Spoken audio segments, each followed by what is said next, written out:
Today we're talking about socialism, and we're not talking about Karl Marx, thank God. Today we've got Jesse Brown visiting us from the Indianapolis City Council. How you doing today? Doing pretty well. Yeah, proud to be our one and only socialist city councilor here in Indy. Yeah, number one socialist in Indianapolis. We're talking about democracy in the economy. That's how That's you right. frame socialism. Let's talk about that in the context of crimes and punishments. When a crime is committed, how do we, understand who's supposed to be punished for that? Well, think about how our laws are created right now. Mm-hmm. We have, a system where people can buy influence through lobbying. Yeah. And so then we have laws that lobbyists have a lot of effect on, right? Yeah. So for example, let's look at our infrastructure and our utilities. Okay. So like AES, that's the power company, and right? Citizens. Super popular, right? We Yeah. all love these companies and they've never done wrong.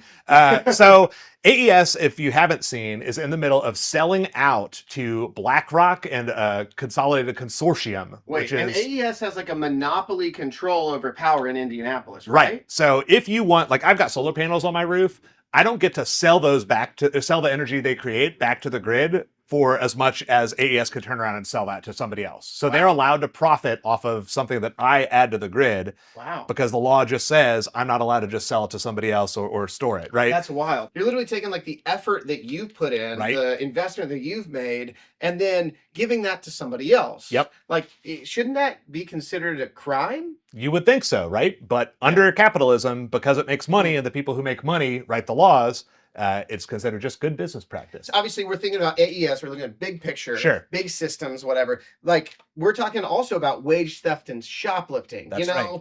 I think anyone has probably been tempted to steal a candy bar from the grocery store and has felt really bad if they did, maybe.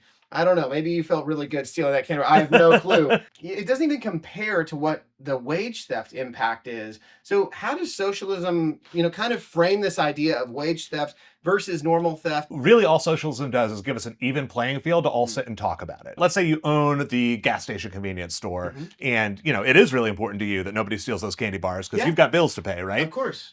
So you're sitting there and you think that should be important. Under our current system, your worker might be clocked out and still doing side work before they leave because they're worried about getting fired. And they don't have a way of bringing up that issue and saying, hey, I think that's messed up.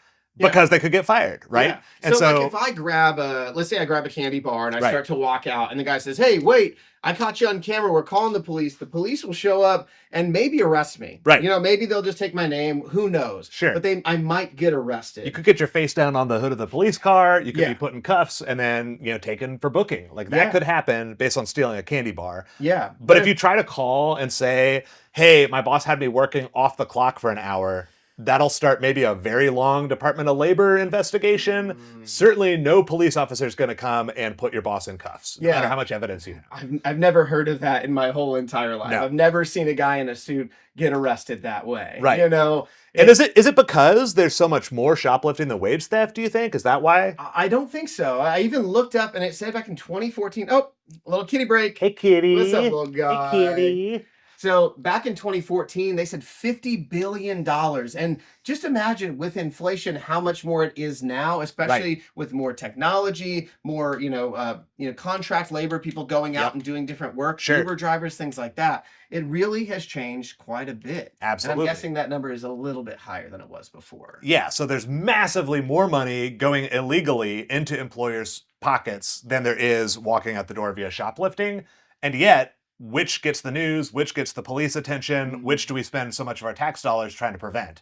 Now, when we think about like politics, democracy, money, all of this kind of muddies the waters. That's right. How does socialism kind of, or at least the concepts of socialism, kind of play into resolving that issue? How does it give power back to the people who don't have money? Yeah, I love the question. And yeah, I think that socialism is democracy in the economy, but while we're at it, I think democracy in our politics might be a nice change. So right now we have these convoluted systems where, at least in Indianapolis, there is no limit for how much money can go into a municipal election. Wow. Which is why Jefferson Shreve, the Republican who ran for mayor in 23, was able to just dump literal millions and millions of his own personal dollars into the campaign, meaning you couldn't turn a TV on without seeing his ads, right? Wow. And he looked just like Mayor Hogshead, which really blew my mind. There's the Wario of Mayor Hogshead for sure. Absolutely.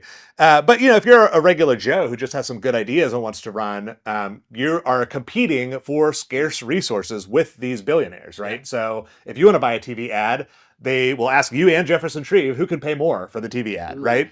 Which means if you don't have money, you can't really effectively run for office without a huge amount of people power. You know, I'm a city county councilor. I represent like 36,000 people. I all the time will meet constituents who, you know, I've lived near them a few blocks away for years. They've never heard of me. They don't know who their city councilor is.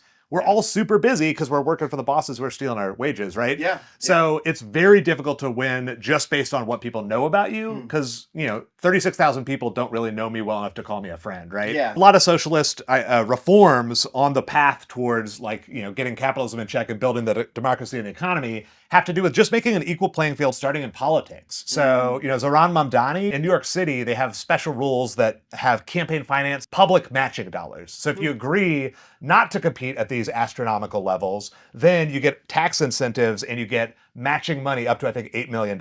So it encourages candidates to stay below a certain level, and it makes you look like a creepy rich dude trying to buy the election if you go outside of that system. Yeah. So we could start by just like rewarding people whose ideas are strong rather than people who are making rich donors happy.